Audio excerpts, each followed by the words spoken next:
Hey Chris, it is 2:38 a.m. I just finished loading out about 9 minutes ago. I'm on my way home. I wanted to respond to your post about the iPad, and I don't really want to be texting and driving. I bet this looks pretty creepy. Oh, but I really want to respond, and this is the best and safest way to do it. Anyway, you asked why does it take so long? See, when we mix on an iPad, okay, when we're on a console, let's say you need your vocal turned up in your monitor. On a console, we can just simply go to hit a button, sends on faders or whatever. We hit one button, and then the faders will move if they're automated, or it'll take us to a screen, or it'll take us to something right away so that we can put you up in a monitor right away. Or if we need to add a little compression, or if we need to do something on the EQ, we press select, and maybe we might have to press one more button for PEQ, for parametric EQ, or we may have to hit dynamic effects to get to the compression. But it's very quick. With an iPad, although these apps have come a long way in a short time, they are not nearly as easy. They're not nearly as easy as it is to work on an actual console. Like earlier, my examples, you may have to push one or two buttons. On an iPad, you might have to push 6, 7, and then you've got to be careful. You might have to get back to where you were. You might have to go in reverse order to get back where you were. And since it's smaller, the iPad is smaller, things are really condensed.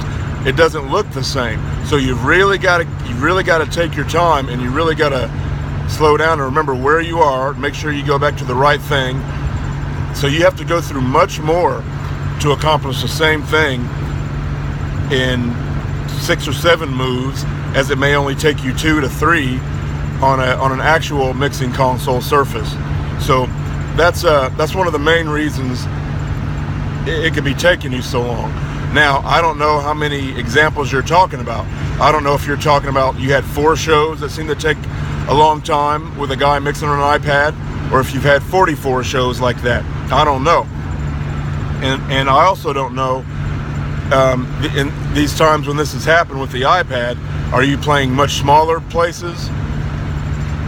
Because bigger venues, most of the time, they really care about having actual music there, and bigger places, they cater to that, and they someone has planned for actual music production and PA systems, and they need room and power and all these things. So I'm just kind of wondering, what kind of situations are you in where someone's needing to mix with an iPad? And here's why this iPad thing really blew up. I forgot how many years ago it was, but when I mixed my first show on an iPad, it was a wedding reception. And man, I saw the client's face. What? You can mix it on the iPad? On that little thing? You mean you won't have... Then he said this, and I knew it was over. I knew having the mixing console out front was going to slowly start to fade away when he said this. You mean you don't have to run all those cables and have that big board out here and a table and the computers and all that? All you can do is just sit in a chair with an iPad?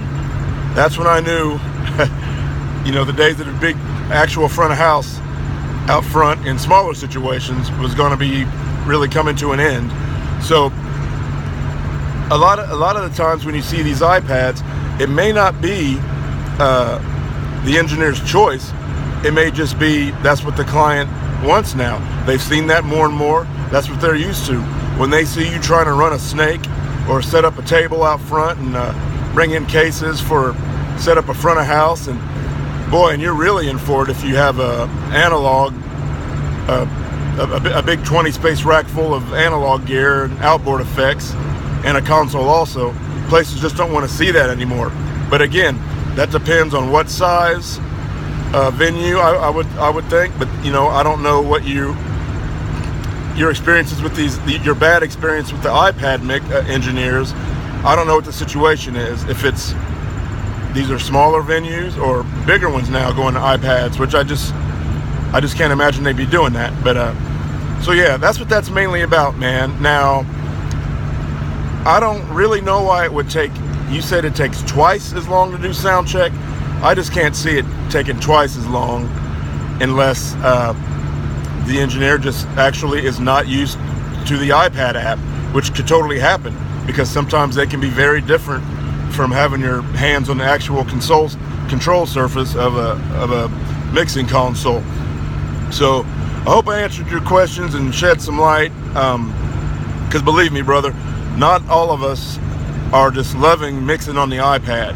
I don't hate it. It saves time tearing down, not having to coil up a snake and fighting for space out front with a bunch of drunk people trying to put their drinks on your gear and not caring at all about what you're doing. It saves that. But I would much rather have my hands on an actual mixer, and a lot of sound engineers feel the same way.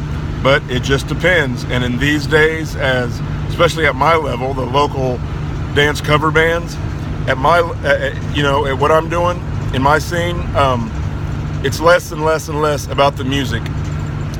There was a time, I think it kind of ended in the mid '90s, where you can make an actual living, doing music, even in an original band around here in Indiana. Yes, you could. I did it for a minute, but now it's just not what it's about anymore. People want to be entertained. These bars and clubs and venues, they don't need us like they used to need us. When I say us, I mean the bands and the whole thing. They don't need a big sound production, lights, all the stuff, that really goes into making a show. They don't need that anymore. Sometimes the people aren't paying attention. They just want to dance, and all these places care about is ringing up their cash register. And I understand that's business, but things have changed. And because of that, exactly what I said earlier, when that client from that wedding saw me with an iPad and he said, "Wow, you mean you don't have to have all that out front anymore?" I knew it was over. I even tried to set up an actual console out front, but then the word got around, "You're that guy that mixes with the iPad, and we want you to do that instead." And what am I supposed to do? Say no and then have them get somebody else and I make no money? I can't do that. So all that, just I hope that answers some things for you. And if you have any other questions, any way I can help, always, man. Love you, proud of you, glad you're doing well, and I will talk to you soon. Bye. Bye. Bye.